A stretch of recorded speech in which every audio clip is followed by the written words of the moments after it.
Today in New Orleans, they got a lot tougher on the holdouts. Police department, anyone home? Not only the flooded areas, but New Orleans' driest and wealthiest neighborhoods, too. Police department! The police and National Guard going street by street, house to house. We need to make sure, too, that whenever we knock on doors, people refuse to leave, we need to make note, call it in. They say there are no orders to use force, just strong persuasion, sometimes entering open houses with guns drawn, and instructions to disarm anyone inside. You say guns will be taken? No one will be able to be armed. We will take all weapons. That happened today in this wealthy neighborhood where homeowners had armed themselves to protect their mansions. Residents were handcuffed on the ground. In the end, police took their weapons but let them stay in their homes. They were a little bit threatened because our weapons were bigger than their weapons. For many of the police and guard troops, it is an uncomfortable job to do this in an American city. This guard unit occupied a church, using it as a base camp. They had to leave a note because they could not get hold of the pastor to get permission. It is surreal. Yeah, you never expect to do this in your own country. Chris Montgomery says he'd rather be in Iraq than patrolling American neighborhoods. Walking up and down these streets, you don't want to think about the stuff that you're gonna have to do if somebody pops around the corner. I mean, shoot in America. Yeah.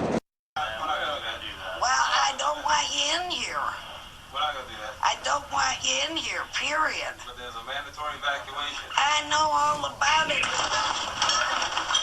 Well, Patricia Coney's protests were to no avail. They moved her out of there, and she is now out of the city. No one will be able to be armed. We will take all weapons. It was a human drama with emotions and tensions running high. Patty Coney is still trying to recover physically and emotionally. They really did a number on me. From the day police forced her from her home. It was traumatic. All of a sudden, they were banging on the front door, the side door, and the back door. And they said, let us in. Patty tried to explain. She was on dry land, she had plenty of food and water, and didn't want to abandon her dogs. But it didn't matter. If you see 6 or 8 police that look like linebackers pushing you in a corner, you're in shock. I'm saying, look at all my food. I got plenty of food. They kept pushing me back, and ended up like this. Then, Patty showed them a small revolver she was carefully holding in the palm of her hand. A camera crew was there to capture what unfolded next. I said, it's not even loaded. And I dropped it on the floor. You got a gun? Well, they punched me in the face. Look at my black and blue marks. Look at what they did to me. They dragged me out of here. I really thought they were going to kill me. I really did. We were coming back across the lake is when we got stopped by Coast Guard and St. Tammany Sheriff's Department and the National Guard by gunpoint. We had identification. We were coming back from a house that we were taking the weapons out of so criminals wouldn't break in and steal them. And we've had policemen tell us that that's what they wanted us to do, but not the sheriff in St. Tammany. They just wanted to confiscate them from us. We felt like criminals at the time when they come up to us with M16s or AR-15s, whatever it was, but there was 4 of them with rifles and holding on us with our hands in the air until they got in our boat. So they got on the boat and they asked us, do you have any loaded weapons? Yes, we do. They're in the 2 back compartments. Wayne went to show him where the gun was, and he screams, don't touch it, don't even move, I'll get it. I thought it felt like it was un-American and then we had been violated when they took like I say, we were shell-shocked. We were just sitting around looking at each other and said, we just got our guns taken away from them. They took them. And they didn't have a right to take them. They didn't have a reason to take them. That was the thing. We did nothing wrong. But they took them anyway. He said, be thankful we're taking your guns here. Why should I be thankful? Well, if they catch you with them on land, they're going to take you straight to jail. We live in proof that all they have to do is say, look, this is the law. You had that feeling that you were violated.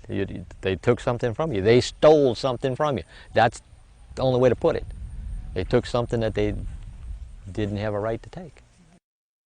What'd you come and get my gun for? I'm a good citizen. Marie Galatis, a Baptist minister, faced the same story in her neighborhood. The same threats by thugs, the same lack of police. But she never once felt afraid. And I had my Bible, and I had my gun, and I knew I was safe. And I tell you what, I'm a Annie Oakley if you come fool with me or my family. I'm gonna let you have it, buddy. Marie knows she was lucky. She was never forced to leave home and didn't have her firearm confiscated. It's going against my constitutional rights as a citizen. But Marie remembers how upset she got when the police department threatened to take her firearm. You're letting the thugs get away with everything, and you're coming to honest, good citizens and taking away their protection, and it is wrong, wrong, wrong. What I feel is that we're losing control of who we are as a nation. Robert Zoss was forced to evacuate when a tree destroyed both of his family's homes. Loaded with dogs, kids, people. Then, as they were exiting through downtown, the unexpected happened. These cops came out of nowhere, said stop, and asked, do we have weapons in the car? And I told him, yeah, I do. He said, get out the vehicle. Had us all sit cross-legged in front while they searched the vehicle. I had a .22 long rifle. My tenant's girlfriend had a .22 pearl handle revolver given to her by her grandmother or grandfather. But Robert couldn't believe what he watched police do next to his rifle and his friend's pearl handle revolver. I saw them smash her gun given to her by grandmother, grandfather, just against the curb. The other things that they busted up, the .22 rifle they busted up, these were police officers that went too far.